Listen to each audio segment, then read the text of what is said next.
Brian Weis back with GolfTrips.com and the podcast. And today I'm joined with Mike May, publicist from the Georgia Golf Trail. Mike has been on our show before. Welcome back, Mike. It's a pleasure, Brian. It's always great talking golf with you and playing golf with you. Oh, you know what? Well, we came back earlier this spring to a trip to Georgia, and we played the Georgia Golf Trail. And Mike, you were on the show once before. We chatted in depth about the trail. Why don't you give those that maybe have not heard the podcast or saw our episode, if you can maybe just give an overview of the trail? Trail's been around nearly 15 years. It's the brainchild of Doug Hollingsworth, a longtime golf media consultant, personality in the state of Georgia. And he was born in Georgia, educated in Georgia, raised in Georgia, and he realized that the big part of Georgia is tourism, and golf is a big draw. So he created this trail, which is a mixture of resort courses, state park courses, freestanding public access golf courses, and he has molded a trail that remains a work in progress. We're now nearly 25 courses, looking to add a few more. And all the details can be found at GeorgiaGolfandTravel.com. One of the theories that Doug has was a lot of people from the Midwest especially would drive to Florida in the wintertime or any time of the year, and they'd always go through Georgia. Well, they should stop in Georgia and spend some time, spend a little money, maybe play some golf, and they'll have a good time on their way either to Florida or back to the Midwest. Sure. And we had a fantastic trip this past spring, and we kind of started off in Atlanta and played a mix of public courses and some state parks. But once again, we're going to chat a little bit about the state parks. If I reviewed the notes correctly or read it right, I believe there are 9 state parks or 9 courses that are on the trail. Can you expand a little bit about the trail and the golf around the state? Yes, the trail actually, the most northern location is up in Sky Valley, Georgia, which is the extreme northeast section of Georgia, not far from the North Carolina state line. In fact, I think you've got a Sky Valley shirt on right now. And it goes all the way down to Waycross, Georgia, which is not far from the Florida border, where you have the Laura S. Walker State Park. Of course, the most northern state park course is not far from Sky Valley. It's called Brasstown Valley Resort and Spa in the community known as Young Harris, Georgia. Young, Y-O-N-G-H-A-R-R-I-S. Beautiful, scenic. But the great thing about these state parks, there's a lot to do with these state parks besides play golf. And the golf is actually one of the big featured attractions, but not the only featured attraction. So it's you can go there for golf and realize, man, there's more to do here, and that keeps people coming back time and time again, sometimes with their families and with friends. Sure. Mike, let's chat a little bit about the trail in terms of the state parks, and let's start from the south and maybe work our way north. I believe if you're going to be camping, you're probably driving from a neighboring state. So for those that might be avoiding the heat or getting away from the heat in the south, or just want to get away from the flatlands of Florida and the surrounding states, kind of come into the beauty of Georgia. Let's start with the south and maybe talk a little bit about the state parks and the amenities and the golf. Well, the amenities are diverse and wide-ranging. Nearly all these places that have golf courses also have accommodations. Sometimes those accommodations are nice lodges. Sometimes it is freestanding cabins. I've stayed in both. And the most southerly location is the Laura S. Walker State Park. It's in Waycross, Georgia. And there you have the Laura S. Walker golf course. 18 holes, lots of loblolly pines to remind you of Augusta National, rolling terrain. It's not far from the Okefenokee swamp. I think I pronounced that correctly. So it's interesting things to do and see when you play these state park golf courses. Excuse me. Sure. Well, we flew into Atlanta, and kind of center state is the Stone Mountain State Park, and has a resort attached to that. 2 beautiful courses, the Stonemont and the Lakemont, if memory serves me correctly. Talk a little bit about the accommodations and anything I might have screwed up in that introduction. Well, actually, the Stone Mountain State Park is technically not a part of those state park golf courses, though it is a state park. It's just a technicality. But yeah, two golf courses there, Lakemont, Stonemont. The both courses you can see at various times the actual Stone Mountain, which I think is the largest freestanding above ground granite creation in the world.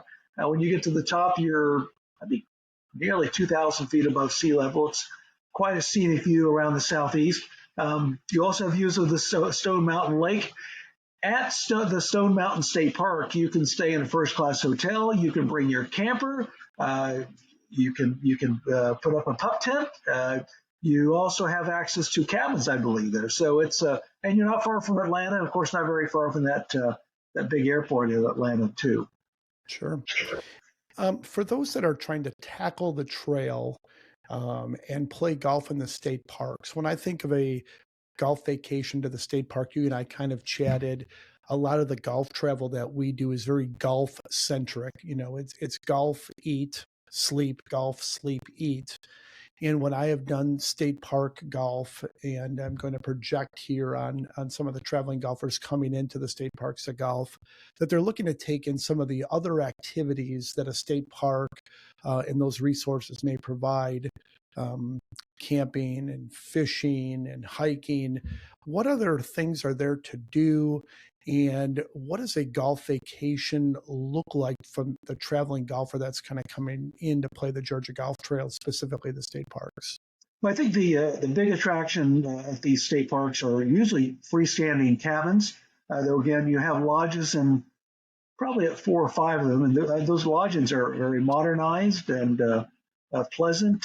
Great AC, hot and cold running water, cable television, but beyond just the golf, there's hiking opportunities.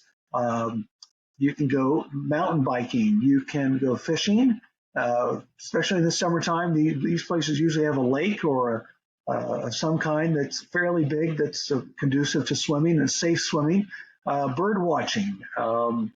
If you go up to many have tennis courts. They have bocce ball. There's Let's not forget probably the paddle sports. So you can bring your own things and cook out. So it could be a very sort of modernized, rustic vacation. Sure. So you kind of talked a little bit about the lodging, and when I reviewed the notes of the state parks, I'm like, holy cow, Brasstown Valley is a state park that's on the trail, and we went and visited that this spring. And that is not your grandfather's state park. I mean, the lodging was, first class amenities, beautiful lodge, fantastic food. And I was just, I was dumbfounded that, that it was a state park. And, I hate to kind of stereotype the state parks, and at least my cabin experience. I'm going to date myself, but it was decades and decades ago on those, camping and vacation expeditions that I did. But absolutely fantastic, first rate, lodging opportunities. Yes, speaking of Brasstown Valley, they also have a spa there. You can go horseback riding. They have an indoor and outdoor pool. They have tennis. Of course, you can lots of hiking, bird watching, butterfly watching. The views of the mountains are tremendous, and lots of great eating opportunities on site and nearby in Young Harris. When you're there, you are truly one of the more cooler destinations in Georgia in the summertime. And many people, when they go to Brasstown Valley, they have great difficulty leaving because you don't want to leave, but it's easy coming back. And the golf course is tremendous, one of the finest in all of Georgia, especially amongst the state park golf courses. Sure. Any must-play courses on the trail that might be any hidden gems? Anything you may want to chat about an itinerary and working your way up the state if you were trying to maybe tackle 1 or 2 state parks in a trip, or is a trail best tackled by numerous stays? Well, I think you can pretty much cut the state into thirds. There's the lower half where you do Laura S. Walker. My favorite destination, though I like them all.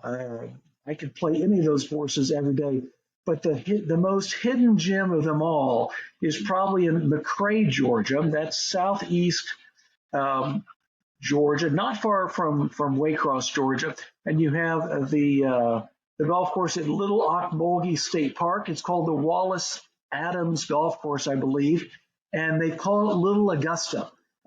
The only thing missing are the cameras from CBS and the patrons. You have those loblolly pines, you have the pine straw between the fairways, and the greens are absolutely spectacular. I don't know how they do it, but you do feel that Augusta National feeling when you play what they call Little O. It's called the Wallace Adams Golf Course, but I just call it Little O, as do the locals, and it is a pure delight. And you just have to pinch yourself when you go play golf at Little O. And they also have pretty good sweet iced tea there, too. Sure. Wonderful. Well, you can't go to the South and not have sweet tea.